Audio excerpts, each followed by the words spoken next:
Hello everybody and welcome to the Tuesday edition of Video Clips, and I have a few announcements. I'm kind of excited about some things that are going on here. So first of all, we are very soon going to have a new website, a Wellness Farm Health website, and so I'll let you know, and it'll be in our newsletter and all that kind of stuff.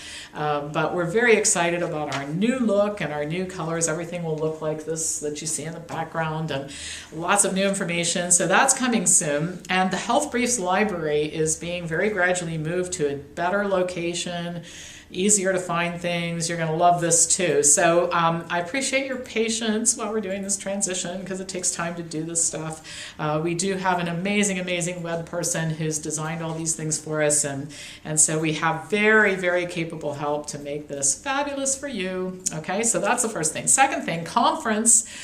This year, November 4th through 6th, we have Neil Barnard from the Physicians Committee for Responsible Medicine, Colin Campbell, author of China Study and Whole, and Dr. Janice Stanger. Already booked. There will be lots more speakers, but we'll be posting something on our new website about conference very soon.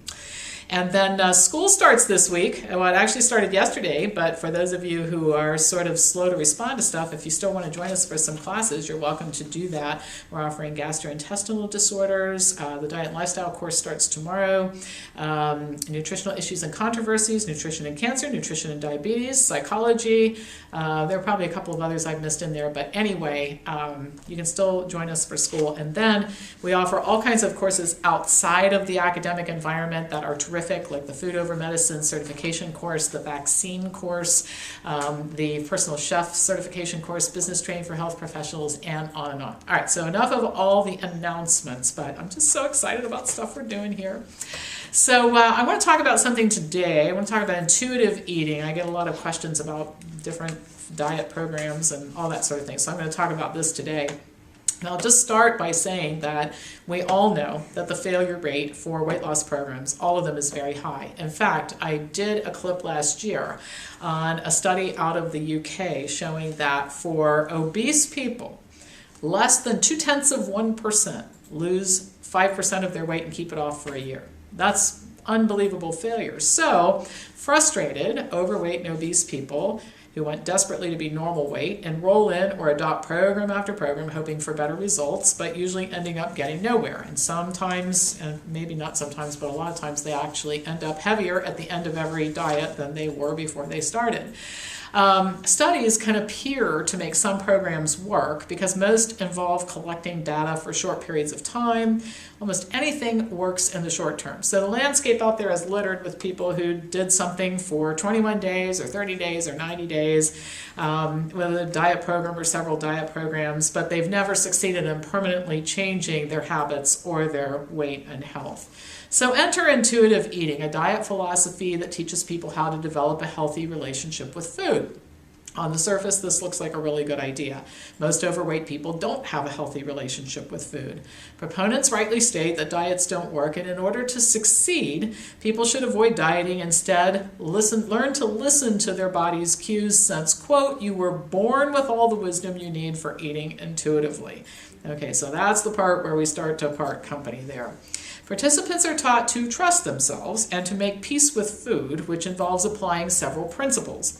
One of them is that you should not tell yourself that any food is forbidden, since doing so will, quote, lead to such intense feelings of deprivation that build into uncontrollable cravings and often binging. Intuitive eating coaches tell people that overeating and guilt follow the elimination of foods from the diet. Another principle is to challenge the food police who have made the unreasonable rules that have led to dieting failure. Overweight people are encouraged to, quote, eat what you really want in an environment that is inviting and conducive, which will lead you to the place where less food is needed for you to have enough. Best-selling books have been written about the concept.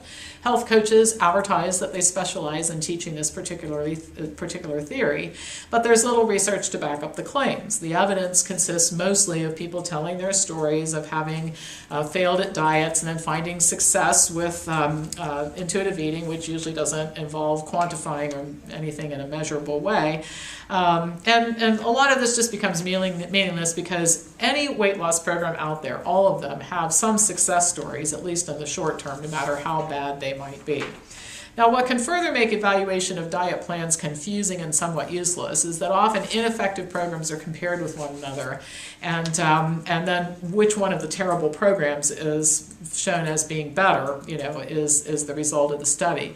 Members of the general public, and I have to say, unfortunately, even health professionals don't necessarily realize this and then adopt a poorly constructed diet that really doesn't work as one, and portray it as one that works based on the bad science.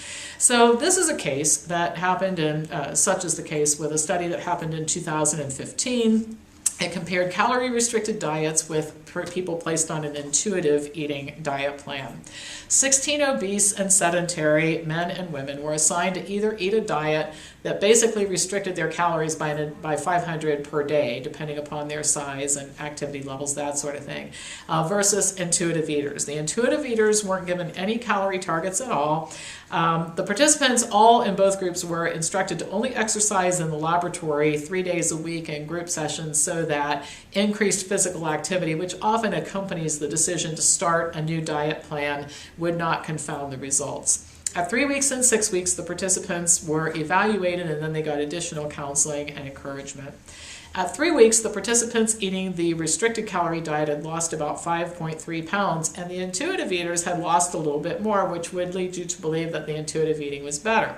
But at 6 weeks, the restricted calorie eaters had lost an additional 2.5 pounds, while the intuitive eaters had regained their weight, and some had even gained more weight and were heavier than they started the whole program 6 weeks ago.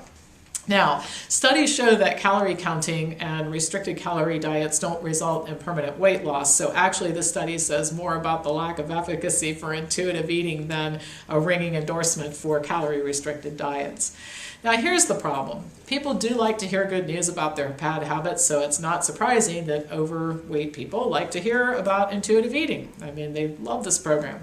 Eating cinnamon scones in a, quote, inviting and conducive setting with no reason for rules to guide the eating pattern can be real attractive to some people. Intuitive eaters don't need dietary guidelines. They just listen to their bodies and eat what they want. Well, I got to tell you something. If I did that, I'd weigh 300 pounds. I want cinnamon scones. And I have to tell you, eating the cinnamon scones in an inviting environment isn't going to make them any less weight promoting if I do that. Now, there are many reasons why intuitive eating cannot work. While some people don't want to hear this, there really are good and bad foods and good and bad dietary patterns. Cow's milk was designed to help a baby cow grow from 90 pounds to 800 pounds in a pretty short period of time. It's a bad food for people who want to be lean or to avoid chronic infections, breast or prostate cancer, autoimmune diseases, constipation, acne, and a whole host of other conditions. Eating cheese, no matter how inviting or conducive the environment might be, will just not result in optimal health. Another issue is that for people to have success at weight loss or health improvement, prescriptive communication is required. Prescriptive communication involves giving people directions that are understandable, clear, and actionable, and intuitive eating lacks this specificity. Failure to deliver clear directions about what to do and how to do it has prevented a lot of other dietary recommendations from other groups from having much efficacy too. Take the USDA, for example. In addition to its guidelines not being particularly science-based, the USDA's recommendations are delivered with instructions that are so vague as to be almost meaningless. And I actually took these quotes from their website. Eat less saturated fat, keep sodium low, enjoy your food but eat less, choose whole grains more often, cut back on some foods. What does that mean? Well, these phrases are virtually meaningless because they mean different things to different people. And they tend to be interpreted to favor an individual's preconceived dietary preferences. And we see this all the time. People coming in here and saying, I eat less of this, I don't do that, I only have 2 soft drinks a week. And, they really haven't made any substantive change in their diet. They've just rearranged the deck chairs on the Titanic, essentially, in terms of their dietary pattern. Eliminate dairy, no oils, treats are for holidays and birthday parties are clear directives. Admittedly, they don't sound as good as telling people to essentially eat anything they intuit their bodies might want at any time.